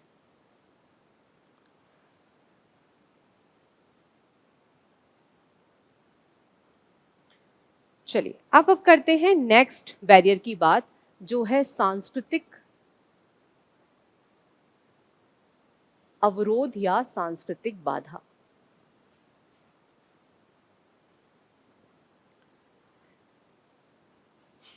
चाइना में आप किसी के घर जाओ, शायद ये उदाहरण मैंने पहले भी दिया है कि चाइना में आप जब किसी के घर जाते हैं और आप उसकी पूरी प्लेट, जो भी है उसने आपको पोर्शन दिया है, सर्व किया है, और आपने पूरा खाना खा लिया, तो इसका मीनिंग बहुत ही डिसरिस्पेक्टफुल होता है कि आपने, आपका जो होस्ट है उसने आपको बहुत कम पोर्शन सर्व किया था तब आप पूरा खा गए।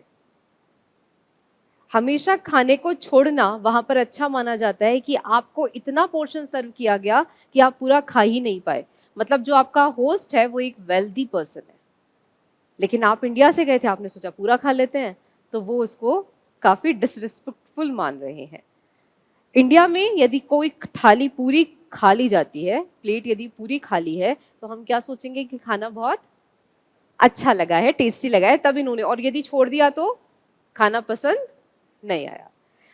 एक ही चीज है ना, लेकिन कल्चरल वाइज उसमें कितना ज्यादा डिफरेंस हमें देखने को मिल रहा है। अब जब दो कल्चर के लोग एक साथ जब बात करेंगे तो उनमें भी तो डिफरेंस आएगा, यस और नो? आएगा। अब कुछ ऐसे कल्चर हैं जो बहुत स्टीरियोटाइप हैं, यानी कि रूढ़िवादी है। तो इसमें जो पहला हमें डिफरेंस दिखाई देता है वो कैसा है? रूढ़िवादी डिफरेंस, यानी कि रूढ़िवादी अंतर।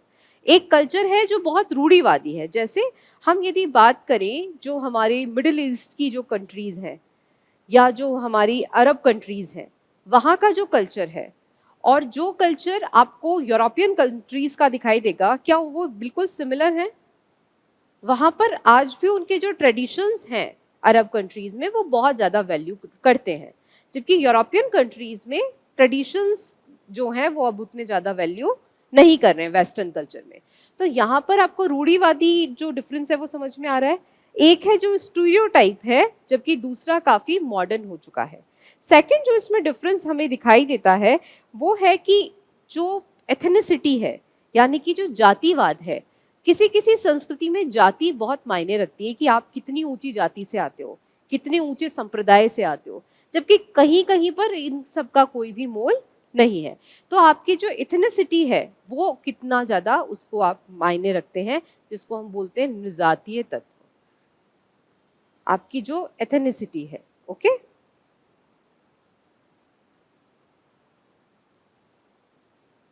एक होता है जिसको हम बोलते हैं कल्चरल रिलेटिविज्म। कल्चरल रिलेटिविज्म क्या होता है कि सांस्कृतिक सापेक्षवाद कहा जाता है इसको हिंदी में। सांस्कृतिक सापेक्षवाद है कि एक ही जो संस्कृति के तत्व हैं उनको अलग अलग संस्कृतियां अलग अलग तरीके से देखती हैं। जैसे एक उदाहरण मैं आपको देती हूँ, एक ट्राइबल कल्चर है, कौन सी संस्कृति है ये तो अभी अपन बात नहीं करते हैं। तो उसमें क्या होता है कि एक दूसरे का जो वेलकम करने का तरीका है वो है कि आप एक दूसरे पर स्पिट करेंगे, यानी कि थूकेंगे। जैसे हम नमस्ते करते हैं, हाय हेलो करते हैं, वो लोग एक दूसरे पर स्पिट करते हैं और इसको एक बहुत अच्छा वेलकमिंग जेस्चर माना जाता है। अब वो पर्सन इंडिया में आ जाए कभी? सोचकर देखिए।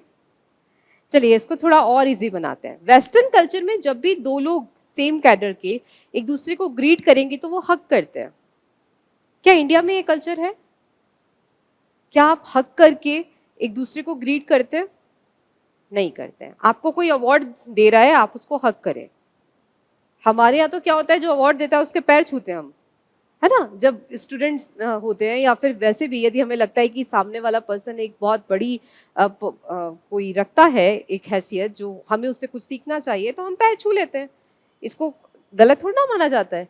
लेकिन यदि आप वेस्टर्न कल्चर में किसी के पैर छू लें जाकर अवार्ड देते रहें, तो उनको वो चीज बहुत अलग लगेगी, है ना? तो इसको कहा जाता है कि सांस्कृतिक सापेक्षवाद, यानी कि कल्चर जो है वो अलग अलग कल्चर में अलग अलग चीजें मायने रखती हैं। अब नेक्स्ट बात करते हैं जिसको हम बोलते हैं, अच्छा ये सांस्कृतिक जो सापेक्षवाद या जो सांस्कृतिक बैरियर का जो सिद्धांत दिया था उसमें हम किसका नाम लेते हैं? हॉल का। आपके विद्वान कौन है? हॉल। नेक्स्ट देखते हैं ऑर्गेनाइजेशनल बैरियर, यानी संगठनात्मक अवरोध।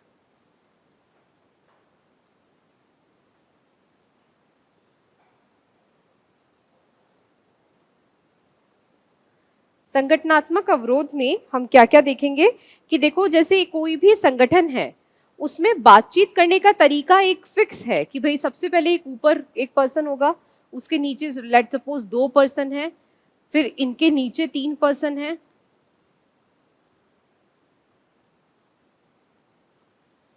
अब ये जो पर्सन है ये चाहता है कि मैं मिस्टर एक्स से बात कर लूं, क्या ये कर सकता है डायरेक्ट? नहीं कर सकता। इस फॉर्म को हम क्या कहते हैं? हायरार्की या पदानुक्रम। तो पहली जो दिक्कत है वो क्या हो गया? पदानुक्रम या हायरार्की। किसकी बात कर रहे हैं हम? ऑर्गेनाइजेशनल बैरियर्स की।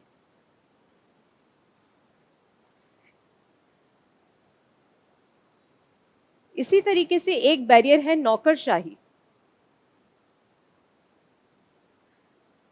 इंग्लिश में कहते हैं ब्यूरोक्रेट्स।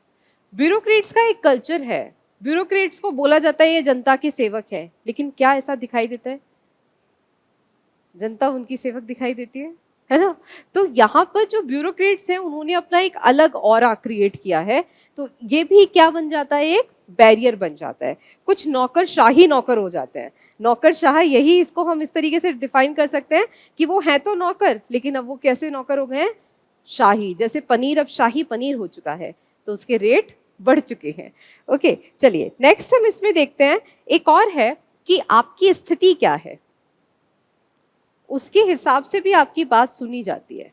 जैसे यदि ये पर्सन बहुत अच्छी भी एक जो नॉलेज है वो रखता है, तो क्या इसको मीटिंग का पार्ट बनाया जाएगा? बड़ी बड़ी जो हाई फाई मीटिंग्स होंगी सॉरी, बताइए। एक मूवी आई थी, शायद बेबी नाम था उस मूवी का, यदि मैं गलत नहीं हूं तो। सुनील ग्रोवर उसमें एक कांस्टेबल होते हैं, हो सकता है कुछ और भी नेम हो। मूवी कुछ इस तरीके से थी कि सॉरी, गब्बर, ओके।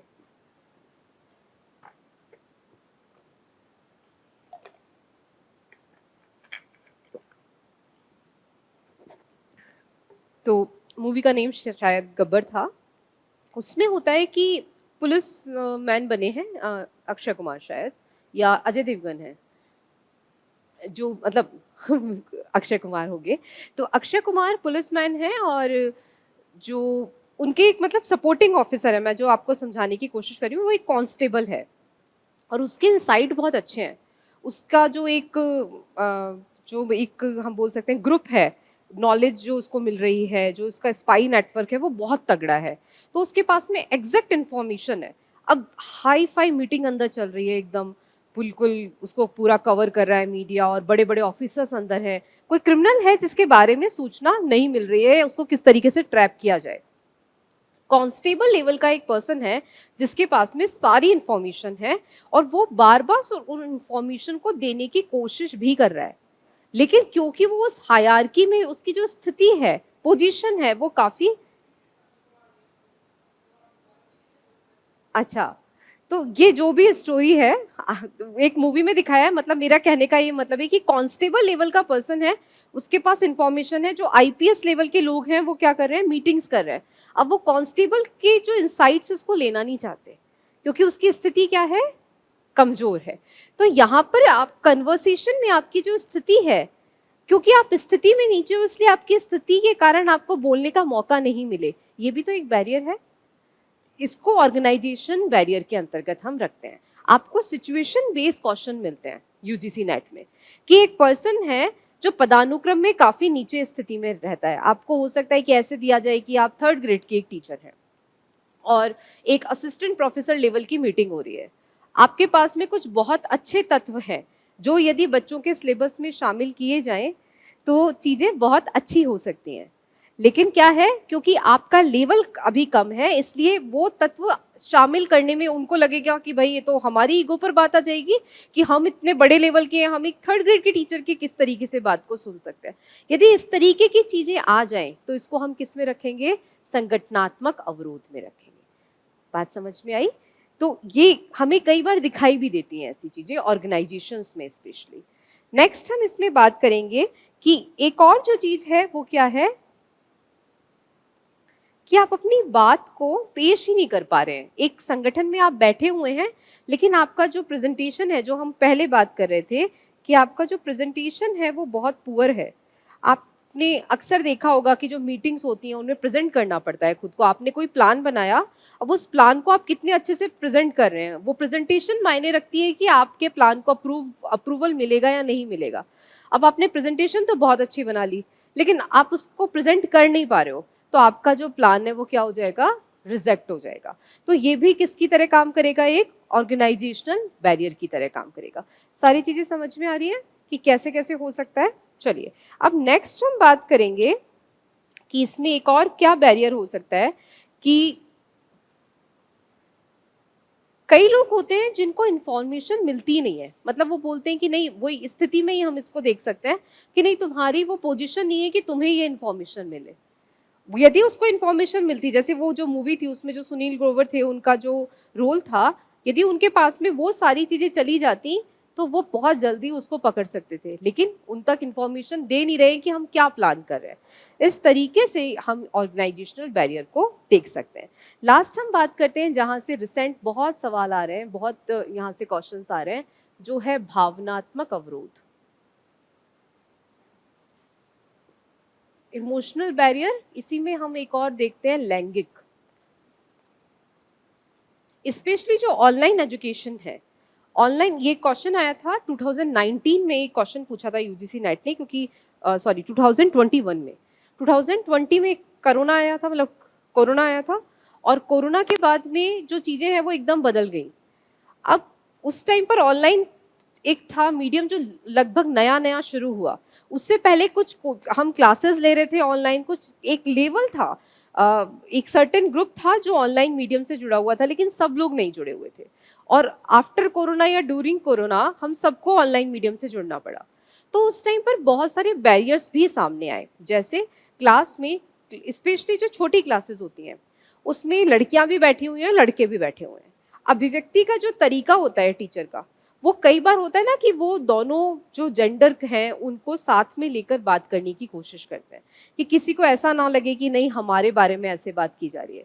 स्पेशली जो गर्ल्स होती हैं, खासकर जो छोटी बच्चियां हैं, उनके इमोशनल जो लेवल्स होते हैं वो बहुत क्योंकि अभी उनकी हार्मोनल चेंजिंग की उनकी एज चल रही होती है, इसलिए उनको बैलेंस करना थोड़ा सा ज़्यादा चैलेंजिंग होता है। अब वो बच्चियां ऑनलाइन मीडियम में बैठी हुई हैं जहां टीचर उनको नहीं देख पा रहा है, वो टीचर को देख पा रही है। अब टीचर ने कुछ ऐसा कहा, जब हम क्लासरूम में होते हैं, यदि टीचर के मुंह से कुछ ऐसी बात निकल भी गई, आपके जो एक्सप्रेशन है उससे समझ में आ जाता है कि बच्चे को ये बात पसंद नहीं आई। टीचर उसको चेंज कर सकता है, उस बच्ची को अलग से बुलाकर बात कर सकता है। लेकिन क्या ऑनलाइन मीडियम में ये चीज पॉसिबल है? जब तक बच्चा कमेंट लिखेगा नहीं, आपको नहीं पता कि उसको प्रॉब्लम है या नहीं है।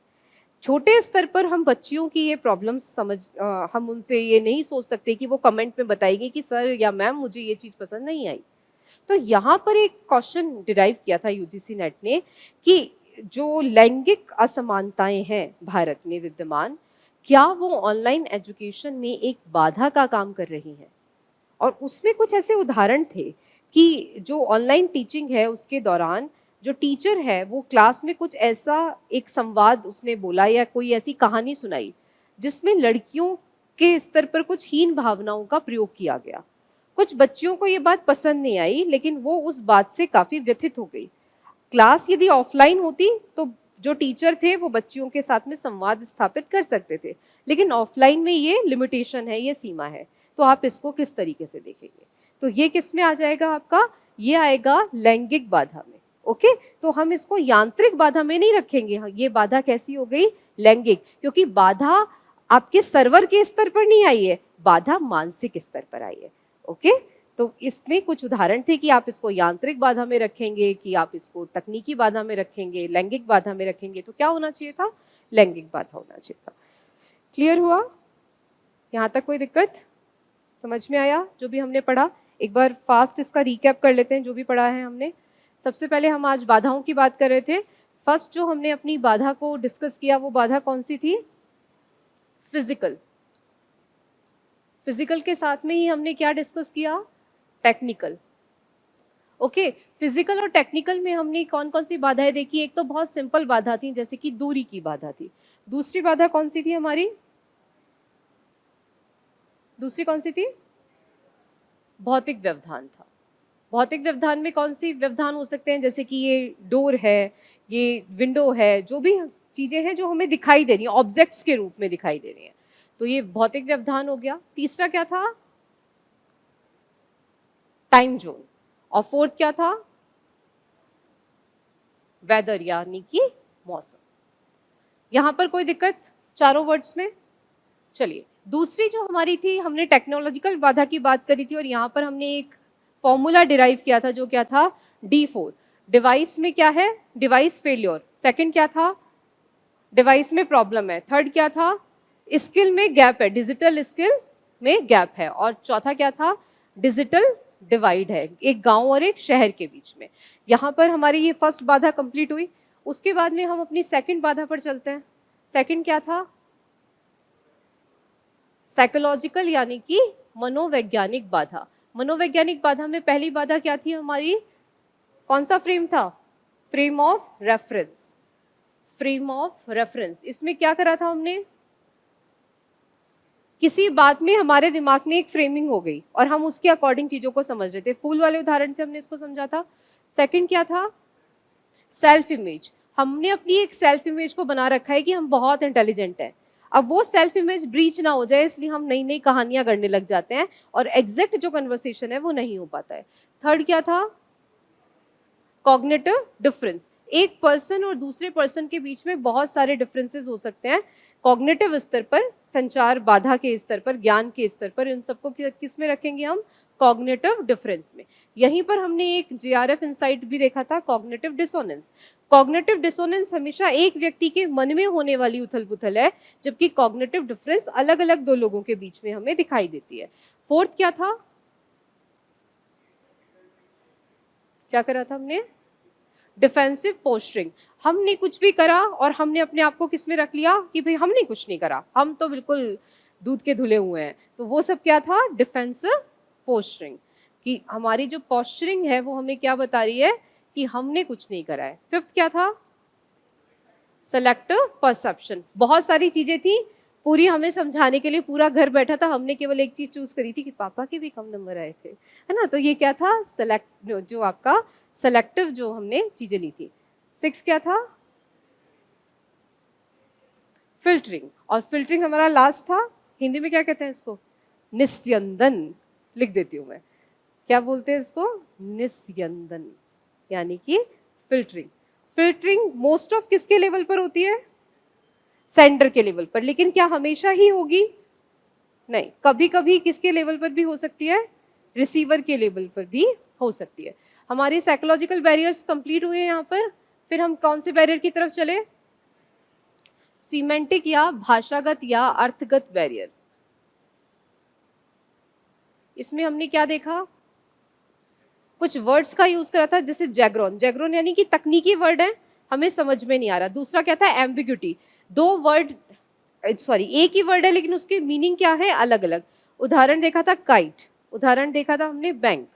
ठीक है, चलिए और बताइए, और क्या क्या देखा था हमने? त्रुटिवश, मैंने कुछ लिखते लिखते कुछ गलत लिख दिया, आपने उसको एज इट इज उतार लिया, ये भी एक सीमेंटिक बैरियर बन सकता है। और लास्ट क्या देखा था इसमें? फॉल्स प्रेजेंटेशन, कि मैं प्रेजेंट ही नहीं कर पाई अपने आप को, तो ये क्या था? दोषपूर्ण अभिव्यक्ति। चलिए चौथी जो हमारा बैरियर था उसकी बात करते हैं सीमेंटिक के बाद में। वो क्या था?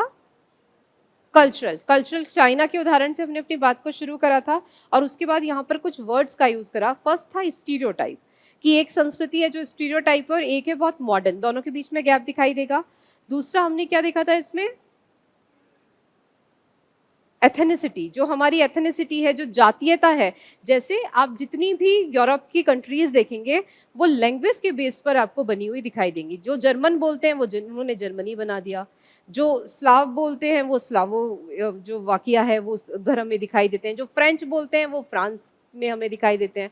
तो वो सारी लैंग्वेज के बेसिस पर बनी हुई छोटी छोटी कंट्रीज हैं। क्या इंडिया में ऐसा हो सकता है? यदि हो भी जाएगा तो क्या सक्सेसफुल होगा? पहला कौन सा राज्य था जो भाषा के लेवल पर बना है? आंध्र प्रदेश। और फिर आंध्र प्रदेश के फिर तेलंगाना बन गया, क्योंकि उस भाषा में भी एक प्रॉब्लम हमें दिखाई देती है। आज डिमांड उठ रही है अलग अलग भाषाई क्षेत्रों को बनाने की। राजस्थान में से कहाँ से उठ रही है? मध्य प्रदेश। ठीक है, यूपी में से भी आपको ऐसी मांगे उठती हुई दिखाई देती। तो ये जो सारी मांगे हैं इन सबको मान लिया जाएगा तो क्या सब कुछ शांतिपूर्ण हो जाएगा? फिर दूसरी मांगे उठ जाएंगी। तो ये जो सीमेंटिक बैरियर है वो भी अपने आप में काफी ज्यादा संचार को क्या करते हैं? अवरोधित करते हैं। चौथा क्या था? कल्चर। कल्चर की बात कर रहे थे, तो कल्चरल बैरियर था हमारा। इसके बाद में फिफ्थ क्या था? ऑर्गेनाइजेशनल। ऑर्गेनाइजेशनल में एक तो हायरार्की बेस्ड, कि नीचे वाला ऊपर वाले से बात नहीं कर सकता, ऊपर वाले नीचे वाले से बात नहीं कर सकता। एक पोजीशन वाला था, स्थिति। एक क्या था? ब्यूरोक्रेट्स थे, नौकर तो हैं लेकिन शाही वाले हैं, है ना। और चौथा क्या था इसमें? प्रेजेंटेशन के लेवल पर हमें यहाँ पर प्रॉब्लम दिखाई देती है। ऑर्गेनाइजेशनल बैरियर किसने बात करी थी?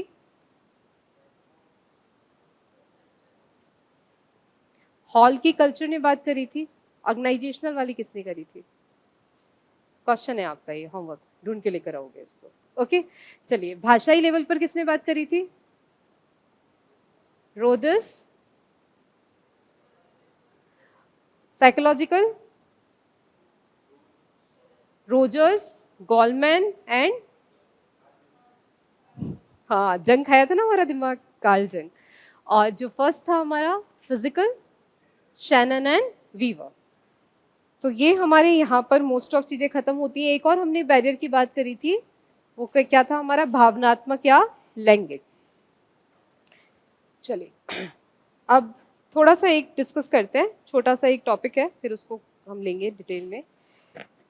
वो टॉपिक है क्लासरूम कम्युनिकेशन। क्लासरूम कम्युनिकेशन के बारे में पढ़ने से पहले आज एक स्टोरी डिस्कस करते हैं। स्टोरी है तारे जमीन पर, सुनी है आप लोगों ने, देखा भी होगा। उसमें एक बच्चा है जिसका नाम है ईशान अवस्थी। ईशान अवस्थी क्या एक वीक बच्चा था जिसको कुछ नहीं आता था? क्या ये मानते हैं आप लोग?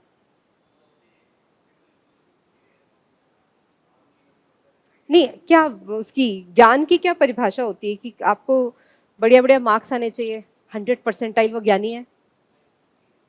ज्ञानी, तो ज्ञानी का मतलब क्या है कि जिसके अंदर किसी भी तरीके की स्किल हो, कौशल हो, जो अपने आप को अच्छे से अभिव्यक्त कर सकता हो, वो ज्ञानी पर्सन है ना। ज्ञान का मतलब तो यही है ना कि उसके पास में ज्ञान होना चाहिए, ज्ञान को यूज करना आना चाहिए, वो ज्ञानी है। लेकिन उसको, जो ईशान अवस्थी था, उसको प्रॉब्लम हो रही थी ना, अपने सिटी वाले स्कूल में भी हो रही थी, और फिर जब उसको बोर्डिंग में भेजा गया तो वहां पर भी हो रही थी। वो प्रॉब्लम क्यों हो रही थी? क्योंकि जिस तरीके से टीचर्स पढ़ा रहे थे और जो तरीका ईशान को समझ में आता, उन दोनों में क्या था? गैप था। उसको एक डिजीज थी, आप लोग डिजीज का नाम देख कर आएंगे कि वो डिजीज क्या थी। पता है किसी को अभी? हाँ, तो अब नेक्स्ट जो था कि उनके एक टीचर आते हैं, निकुम सर। निकुम सर जब आते हैं तो वही बच्चा बहुत अच्छा परफॉर्म करता है। क्यों? क्योंकि वो अपने तरीकों को बदलते हैं। देखो, एक बच्चा है जो टीचर के पास में आएगा और बोलेगा कि सर और मैम मुझे तो ये चीज बिल्कुल समझ में नहीं आई। टीचर बोलेगा कि हाँ तुम्हें समझ में आ भी नहीं सकती क्योंकि तुम्हारा दिमाग कमजोर है। आप दोबारा कभी पूछने आओगे? नहीं। टीचर बोलेगा कि हाँ ये थोड़ा सा है, डिफिकल्ट है, तो एक काम करते हैं, तो अपन पहले कॉन्सेप्ट समझ लेते हैं तो तुम्हें समझने में आसानी होगी। बात तो सेम ही थी कि ये टॉपिक थोड़ा जटिल है। दोनों की बात में एक बात था ना कि टॉपिक जटिल है। आप कौन से वाले टीचर से ज्यादा प्रभावित महसूस करेंगे? सेकंड वाले से। आप पर किसका इंप्रेशन अच्छा पड़ेगा? सेकंड वाले का। इसे ही कहते हैं प्रभावी कक्षा संप्रेषण। बात तो आपको सही कहनी है बच्चे से, लेकिन बात कैसे कहनी है, यदि ये हमें आए तो हम कौन सा संप्रेषण कर रहे हैं? प्रभावी कक्षा संप्रेषण।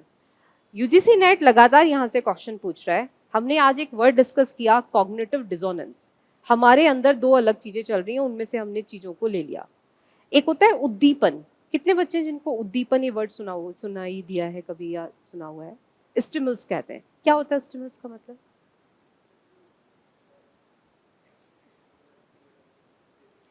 कुछ भी कहने पर हमारा जो शरीर है वो रिएक्ट करता है। जैसे मैंने बोला आंख, तो आपको कोई आंख दिखाई दे सकती है, किसी को बिग बॉस वाली दिखाई दे सकती है, किसी को खुद की दिखाई दे सकती है, किसी को किसी की आंखें पसंद हो तो वो दिखाई दे सकती है ना? तो ये आंख हो गई। अब मैंने बोला कि पेन, तो आपके मन में कुछ पेन के उदाहरण आ सकते हैं। तो ये क्या है? कुछ भी उद्दीपन हुआ हमारे शरीर के अंदर, कुछ बातें जो रह जाती हैं। जैसे एक टीचर हेलमेट पहनकर क्लास में आ गया, अब आपका ध्यान, आप उस टीचर को हमेशा उसी तरीके से देखेंगे, चाहे वो अगले दिन हेलमेट ना भी पहनकर आए, आपको उसके सिर के ऊपर हेलमेट ही दिखाई देगा। और आप अपने अंदर, चाहे वो कितना भी सीरियस टॉपिक हो, अंदर अंदर आपको हंसी आ रही होगी, अरे मजा तो कल आ रहा था, है ना? तो ये जो सारी चीजें, इसको हम किस में रखते हैं? उद्दीपन। किसी बच्चे के क्लास में क्वेश्चन पूछने पर टीचर के द्वारा डांट देना, या फिर किसी बच्चे के क्लास में क्वेश्चन पूछने पर टीचर के द्वारा क्लैपिंग करवाना, कौन सी क्रिया है जो अच्छी है जिससे बच्चा दोबारा क्वेश्चन पूछेगा? क्लैपिंग करवाना। इसको बोला जाता है री-इन्फोर्समेंट, पुनर्बलन कहते हैं हिंदी में। जब भी कोई बच्चा कुछ पूछे, आप उसको दोबारा पूछने के लिए प्रेरित करें। पुनर्बलन मतलब आप दोबारा बल लगाएं कि वो दोबारा से ऐसा कुछ करे, री-इन्फोर्समेंट। जैसे किसी बच्चे के अच्छा आंसर देने पर शाबाशी देना, वेरी गुड बोलना, उसको क्लास में कोई चॉकलेट या टॉफी देना। इसी के साथ साथ किसी बच्चे के कुछ पूछने पर उसको डांट देना, सजा दे देना, यहां पर पुनर्बलन आएगा? नहीं आएगा। पुनर्बलन किसमें आएगा? टॉफी देना या शाबाशी देना। इसी तरीके से एक कक्षा में अलग अलग कई सारे बच्चों का लेवल है। आप क्या ये मानते हैं कि कक्षा में बैठा हुआ हर बच्चा एक ही लेवल का है? कुछ बहुत ज्यादा इंटेलिजेंट होते हैं, कुछ होते हैं जिनको चीजें यदि एक बार समझ में आ गई तो वो बहुत अच्छा कर सकते हैं। जब तक समझ में नहीं आई तब तक वो शैतान है, तब तक वो पढ़ ही नहीं रहे, ना दूसरों को पढ़ने दे रहे हैं। और कुछ बच्चे हैं जिनको बहुत ज्यादा समझाने पर भी एक बहुत कम लेवल में चीजें समझ में आएंगी। तीनों लेवल के बच्चे बैठे हुए हैं। अब एक टीचर की ड्यूटी क्या है कि वो क्या केवल इंटेलिजेंट बच्चों को पढ़ाए और चला जाए? क्या केवल वीक बच्चों पर ध्यान रहे और क्लास से चला जाए? एज अ टीचर आप क्या सोचते हैं कि यदि आप टीचर होते तो आपका ध्यान कौन से ग्रुप पर होता? जो कमजोर रहता, ओके। और मेजरली उन पर रहता। आपका किस पे रहता? बैलेंस। अच्छा, बैलेंस अप्रोच को लेने वाले कितने हैं कि सब पर हमें कुछ ना कुछ सबके लिए होना चाहिए हमारी क्लास में? सभी आप लोग ये समझते हैं कि क्लास में आने वाले हर बच्चे को आज ये लगे कि मैं कुछ नया सीख कर जा रहा हूं। वही तो बैलेंस है भाई। यदि कमजोर वाले सीख कर गए तो वो दोनों बच्चे बोर हो जाएंगे, और यदि वो दोनों बच्चे सीख रहे हैं तो कमजोर वाले बोर हो जाएंगे। तो क्लास में टीचर की तैयारी ऐसी होनी चाहिए कि सबके लिए कुछ ना कुछ हो। इसको क्या बोलते हैं? इसको बोलते हैं बैलेंसिंग। और ये बैलेंसिंग कब आएगी? जब टीचर कुछ प्रिपेयर करेगा पहले से। तो कल हम बात करने वाले हैं कि जो एक क्लासरूम कम्युनिकेशन होगा, उस क्लासरूम कम्युनिकेशन में एक शिक्षक होगा, एक शिक्षार्थी होगा, शिक्षक और शिक्षार्थी के बीच में एक पाठ्यक्रम होगा, और उसके बाद में एक प्रतिपुष्टि होगी। क्योंकि जब तक फीडबैक आएगा नहीं, 3 इडियट्स देखिए, वायरस पढ़ाता था, वायरस के पढ़ाने में बहुत अच्छा तरीका था उसका पढ़ाने का, दोनों हाथ से लिखकर पढ़ाता था, सब कुछ पढ़ाता था, लेकिन क्या क्वेश्चन पूछना अलाउड था? क्या लोग ये पूछ सकते थे कि सर ये इस तरीके से समझ में नहीं आ रहा है? उसी मूवी में एक रेंचो भी था जो बोलता था कि मजे में पढ़ना है, हमें यदि कॉन्सेप्ट क्लियर हो गए तो फिर सफलता तो क्या मार के पीछे आएगी हमारी? एक्सीलेंसी जो है वो ही सक्सेस है। तो वो, और मोटिवेशन जरूरी होता है बीच बीच में, क्योंकि मुश्किल पढ़ाई है तो आप बहुत ज्यादा डिसहार्टेड महसूस करेंगे, आपको ऐसा लगेगा कि मुझे समझ में नहीं आ रहा है। तो इसलिए वो एक उसमें डायलॉग देते हैं, ऑल इज वेल, कि सब अच्छा होगा, सब अच्छा होगा। उसके बोलने से कुछ होता थोड़ी ना था, लेकिन लोगों ने ये फील करना शुरू करा कि सब अच्छा होगा। तो ऑल इज वेल बोलते हुए लोगों ने मुश्किल मुश्किल चीजें आसानी से समझनी शुरू कर दी। वो बोलते थे कि हमें टीचिंग मतलब बोलकर नहीं सिखाना है, लोगों को पढ़कर नहीं सीखेंगे, हम कैसे करके सीखेंगे? करके सीखेंगे। तो वो करके सीखने पर यकीन करते थे। यही डिफरेंस दिखाया है 3 इडियट में। यही क्या है? क्लासरूम संप्रेषण। क्लासरूम संप्रेषण को समझने के लिए 2 मूवीज बहुत अच्छी हैं, फर्स्ट 3 इडियट्स और सेकंड तारे जमीन पर। तो एक आपको मोटा मोटा आपके एक स्केच बन गया होगा दिमाग में कि क्लासरूम संप्रेषण क्या होता है। कल हम क्लासरूम संप्रेषण को करेंगे, और उसके बाद में फिर हम चलेंगे मोस्ट आस्किंग टॉपिक की तरफ, कम्युनिकेशन के, जो है मास कम्युनिकेशन एंड सोसाइटी, जहां से आज लगातार क्वेश्चन पूछे जा रहे हैं। ठीक है, तो आज के लिए इतना ही। Thank you so much.